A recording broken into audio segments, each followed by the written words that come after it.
Welcome to yet again another episode of History of Sports in Ghana.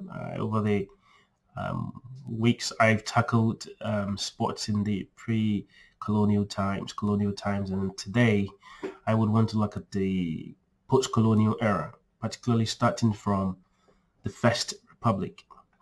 So the transition from colonialism to independence was characterized by a sense of pride, especially having been colonized by multiple European um, countries from the early 15th to the mid 20th century. And then one of the main catalysts for Ghana's independence was the first president, who is Dr. Kwame Nkrumah, and he led the Convention's People's Party. He found fame with the people of then Gold Coast with a catchphrase, self-government now, and that this was a catchphrase that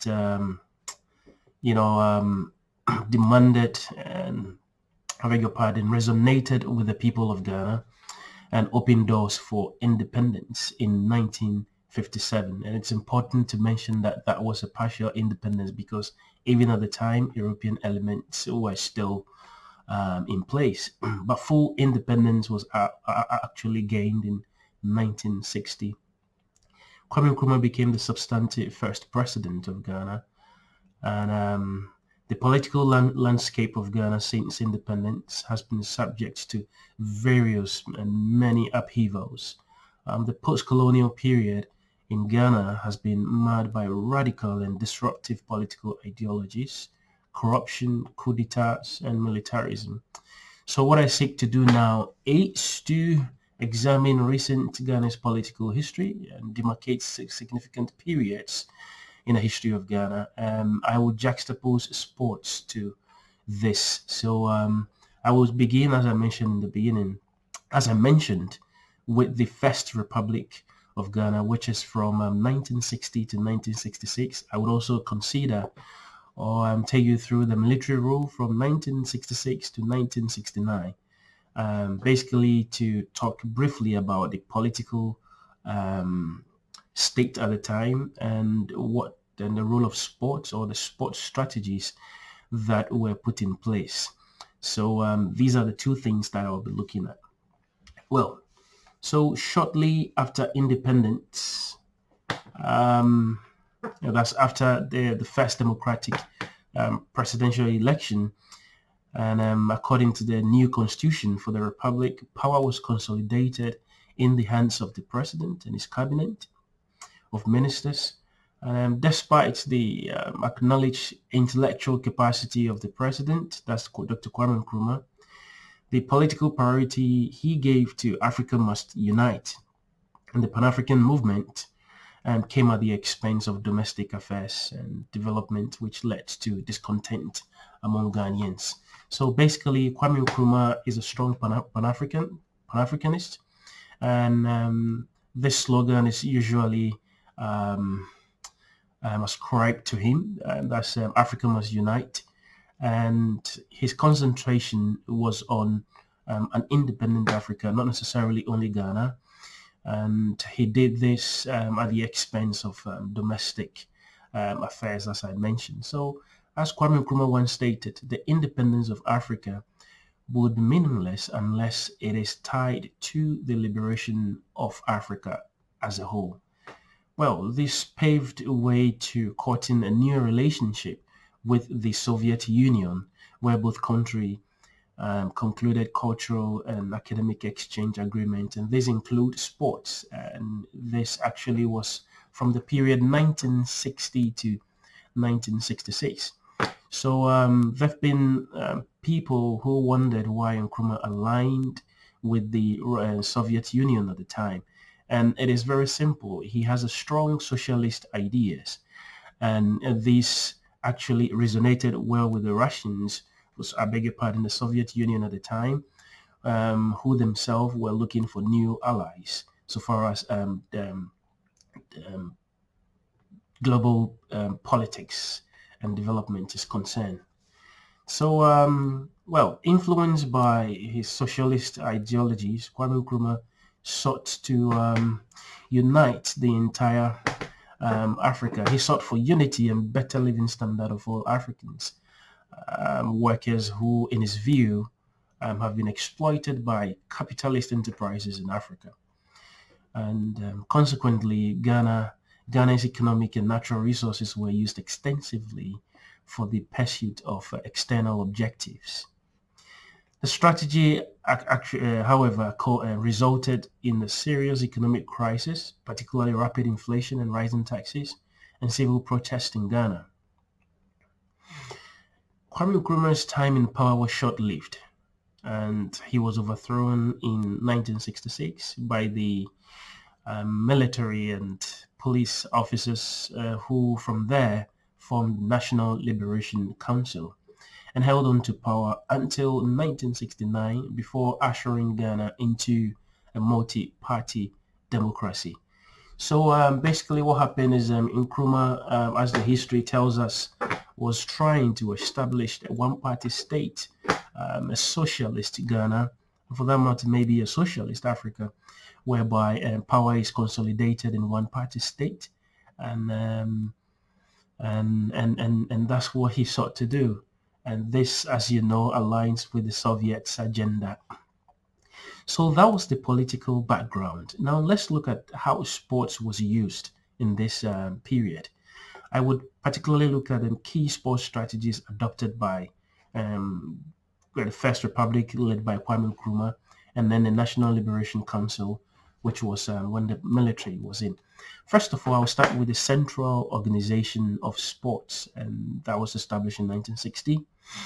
And this was a de facto state-led organization and created by Kwame Nkrumah's presidency to replace the previous Gold Coast Amateur Sports Council.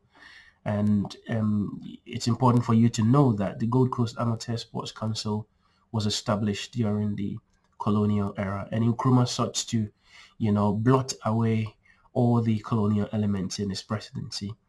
So Kwame Nkrumah expunged the imperial element in the Gold Coast Amateur Sports Council with a renewed mandate of using local experts to focus on amateur and professional sports development throughout Ghana. And it's important to know professional sport development.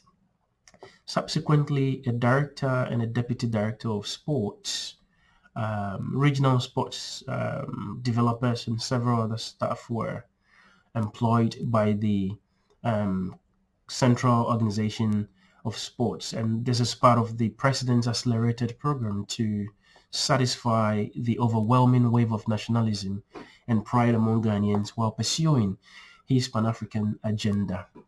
So I've mentioned before that this pursuit of sports excellence and sport development was done at the expense of teaching physical education, proper physical education, and this has actually been the case throughout the First Republic to date, where physical education has been relegated and there is more focus on inter-school sports competitions.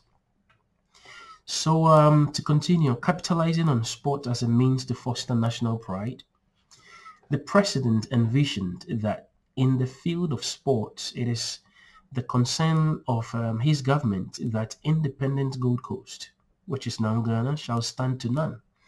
And it is his intention to encourage national competitions, which will produce sportsmen and athletes for national and international contests. The competitions must run through the entire educational system in order to provide with the continuous supply of distinguished sportsmen. And this was actually a statement by Kwame Nkrumah in 1966. So based on his directives, the School and Colleges Sports Federation was created through the Ministry of Education. And this was a move which de-emphasized the relevance of physical education and games in schools.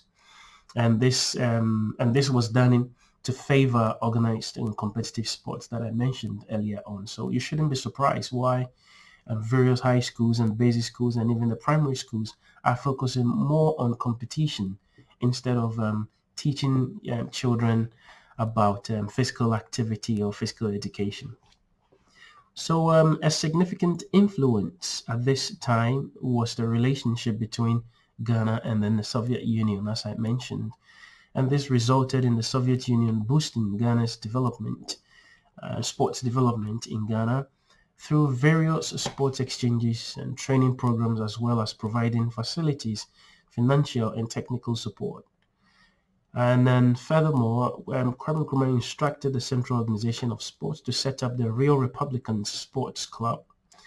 And their focus was on athletics, boxing, football, hockey, and table tennis. The investment in the Real Republican Sports Club resulted in Ghana's participation in the Olympics, the 1960 Rome Olympics, as well as the 1964 Tokyo Games.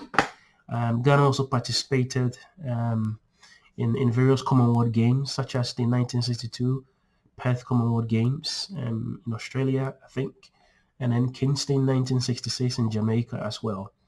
So the enormous support and particular focus on football by the president led to the national team of Ghana to win the African Cup of Nations in 1963 and then in 1965 in Tunisia. The 1963 African Games was actually hosted by Ghana. So Kwame Nkrumah's support for sports was a reflection of his personal political and social values. And as you know, the preference for competitive inter-school sports meant that trained physical education teachers were faced with the daunting task of preparing students for competitive sports at the expense of physical education. I've mentioned this over and over again, and this has been the case to date. So the academic Edum Chairman 2019 in his focus on the First Republic, 1966 to 1960 to 1966, I beg your pardon, he detailed how the unchallenged power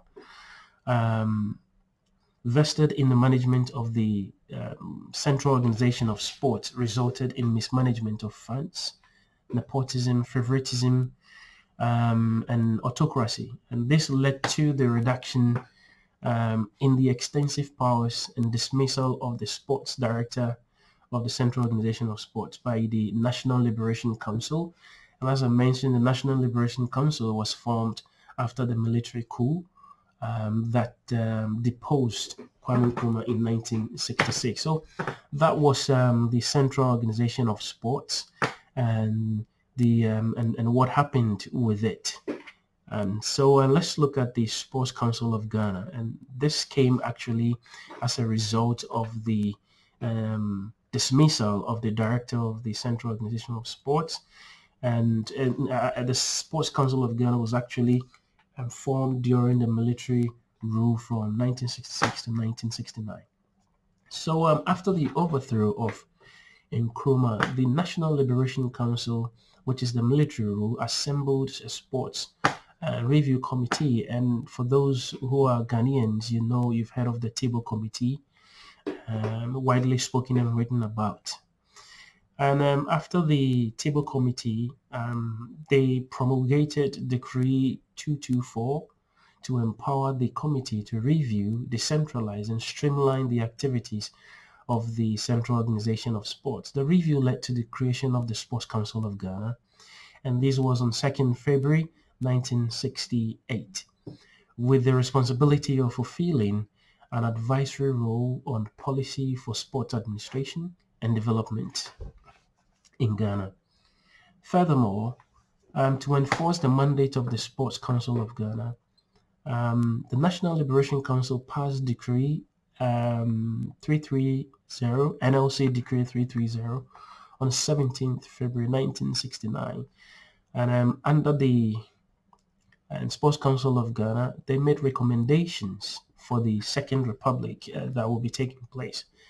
The recommendations were made because the military, that's the National Liberation Council, meant to pass power to democratically elected president in the hope of, overdoing the one-state party politics that Nkrumah wanted to introduce. So the recommendations were made for stringent financial measures to foster transparency and the need to dissolve and replace the central organization of sports with the establishment of regional and national, regional, and district sports councils in Ghana. So despite the prevailing political tensions and military occupation, the senior national team, as the football team, continued to be successful, finishing second in the CAF Games organized in 1966 in Ethiopia and 1968 in Sudan, African Cup of Nations.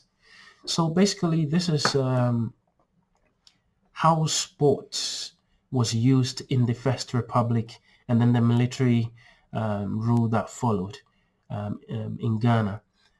In my next video, we would look at the Second Republic and then the military rule that once again followed.